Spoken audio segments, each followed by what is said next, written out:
It was a cold Friday night when Sam and Ryan decided to check out an old, run-down theater in their town, the Grand Majestic. The building had a history, one that people didn't talk about much.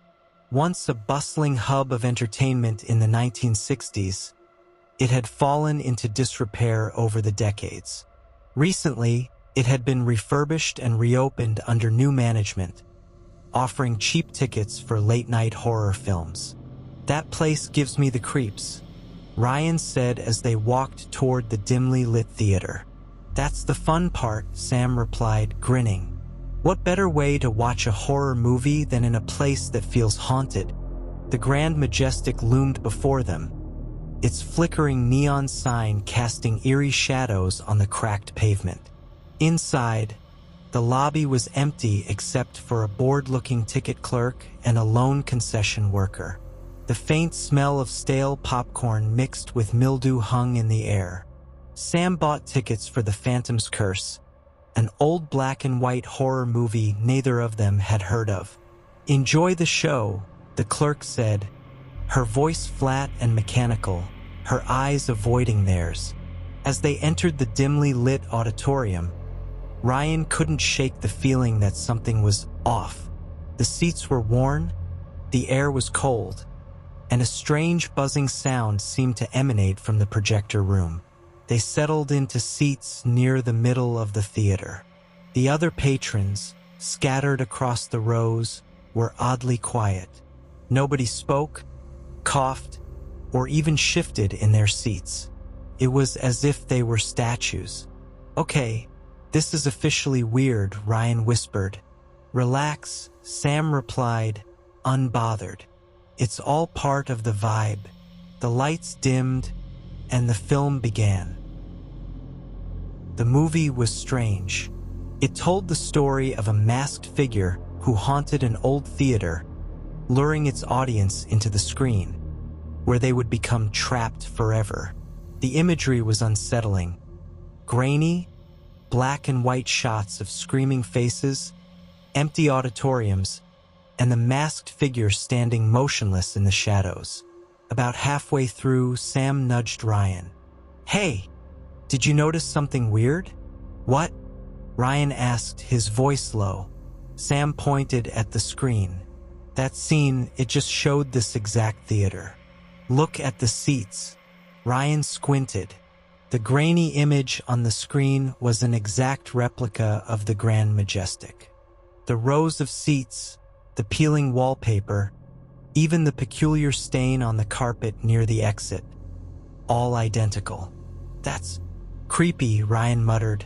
Then they saw it. In the film, the masked figure stood at the back of the theater, motionless, staring directly at the camera. The shot lingered for a few seconds before cutting to a new angle.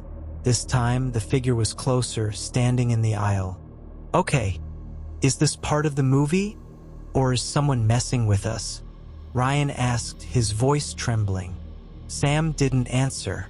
His eyes were glued to the screen. The next shot made Ryan's blood run cold. The camera panned to the exact row they were sitting in, and the masked figure was now standing right behind two people who looked just like them. "That's us," Ryan whispered. The two spun around, but the row behind them was empty. "Let's get out of here," Ryan said, grabbing his coat. "Wait, what about the others?" Sam asked, glancing at the other patrons. But as they looked closer, they realized the truth. Their fellow audience members weren't moving. Their faces were pale, their eyes wide and glassy, their bodies unnaturally stiff. "They're not alive," Ryan choked out. Suddenly, the screen flickered, and the masked figure turned its head slowly toward the camera. Its hand extended, pointing directly at Sam and Ryan. The projector sputtered, and the film burned out, leaving the screen blank. The room plunged into darkness, and a low, guttural sound echoed through the theater. "Run!" Sam shouted. The two bolted for the exit, but the door wouldn't budge. It was as if the theater itself was alive, refusing to let them leave. "Help! Somebody, please!" Ryan yelled, banging on the door. Behind them, the low growl grew louder. They turned to see the masked figure stepping out of the shadows, its movements jerky, as if it were a puppet on invisible strings. "Stay back!" Sam yelled, picking up a loose piece of wood from the floor and swinging it wildly. The figure stopped, tilting its head as if amused. Then, in an instant, it was gone. "Where did it?" Ryan began, but a cold hand clamped down on his shoulder. He screamed, whipping around, but nothing was there. "Up there!" Sam shouted, pointing to the balcony. The masked figure loomed above, watching them, its hollow eyes gleaming in the dark. Desperate, they made a break for the concession area. The lobby was empty, the clerks gone. The air was thick with an unnatural chill. Sam spotted a door marked "Staff Only." "This way," he yelled. They burst through the door, finding themselves in the projector room. The old film reels spun on their own, playing footage of the theater, but it wasn't empty. It showed Sam and Ryan running in real time. "This isn't happening," Ryan muttered, his hands trembling. "Shut it off," Sam yelled, yanking at the projector. The film stopped abruptly, and the room went silent.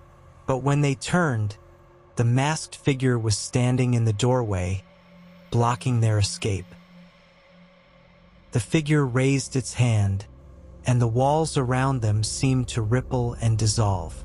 The room melted away, and suddenly they were back in the auditorium, sitting in their seats. The movie had restarted, playing from the beginning. Sam and Ryan tried to move, but their bodies wouldn't respond. They were frozen, their limbs stiff, their mouths unable to scream. On the screen, the camera panned across the audience, showing the lifeless faces of its patrons.